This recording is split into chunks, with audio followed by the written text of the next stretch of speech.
Assalamualaikum warahmatullahi wabarakatuh. Sahabat seiman, apa kabar Anda hari ini? Semoga hari ini menyenangkan ya untuk Anda. Kali ini Islam dan Science Official akan membawakan tentang struktur otak dan korelasinya terhadap sujud di dalam sholat. Pakar neuroscience sangat terkejut saat mengetahui ada korelasi antara struktur otak dan korelasinya terhadap sujud di dalam sholat. Nah, untuk mengetahui hal ini, kita akan simak pemaparannya dengan menonton video ini hingga akhir, tentunya di Islam dan Science Official. Sebelum lanjut, baiknya mari bersama tebar syiar dakwah Islam dengan mengklik tombol like, subscribe, dan lonceng notifikasi untuk membantu kami menebarkan syiar dakwah Islam. Yuk kita simak pemaparannya. Otak manusia. Otak manusia merupakan organ yang tersusun dari sejumlah jaringan pendukung dan miliaran sel saraf yang saling terhubung. Sehingga otak menjadi salah satu organ yang paling kompleks dalam tubuh manusia. Lapisan pelindung otak disebut selaput otak dan tulang tengkorak. Bagian ini sangat penting dan juga terhubung ke saraf tulang belakang. Lalu bagaimanakah gambaran otak manusia di dalam Al-Quran? Lalu apa yang membuat pakar neuroscience terkejut saat mengetahui struktur otak dan korelasinya dengan gerakan sujud saat sholat? Simak pemaparan hal ini dengan menonton video ini hingga akhir. Bagaimana gambaran otak manusia di dalam Al-Quran? Dalam Al-Quran surat Al-Alaq ayat 16, Allah Subhanahu wa Ta'ala menyebutkan bahwa gambaran otak manusia adalah naksiyah atau yang disebut dengan ubun-ubun atau otak, dengan kata kazibatin khotiah, yaitu mendustakan dan durhaka. Lalu apa Allah mensifati naksiyah tersebut dengan mendustakan dan durhaka? Pada dasarnya, otak manusia ialah mengarahkan seluruh tindakan yang dilakukan manusia. Jika otak berkehendak, maka segala sesuatu dapat dilakukan.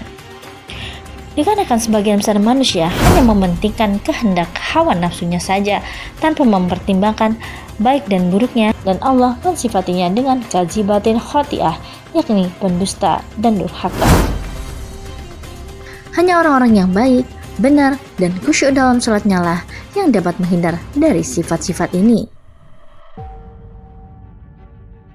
Banyak penelitian yang meneliti tentang otak manusia. Di dalam otak manusia terdapat prefrontal cortex atau bagian yang bertanggung jawab dalam perencanaan, organisasi, pengendalian impuls, dan belajar dari kesalahan. Ketika manusia bersujud, posisi jantung akan lebih tinggi daripada otak, maka darah akan turun ke otak. Peneliti asal Amerika, Dr. Fidelma, menemukan bahwa darah tidak dapat memasuki urat syaraf di dalam otak dalam kondisi normal. Namun, berdasarkan penelitiannya, darah baru bisa masuk jika manusia berada dalam kondisi yang sedang sujud. Dengan begitu, darah akan masuk ke otak dan prefrontal cortex bisa berfungsi secara optimal dalam mengambil keputusan.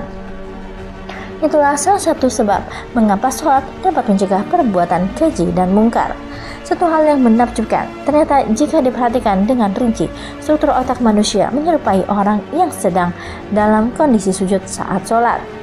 Allah berfirman di dalam Quran, apakah kamu tidak mengetahui bahwa kepada Allah lah bersujud apa yang ada di langit dan di bumi, matahari, bulan, bintang, gunung, pohon-pohon, binatang-binatang melata, dan sebagian besar daripada manusia. Quran Surat Al-Hajj ayat 18.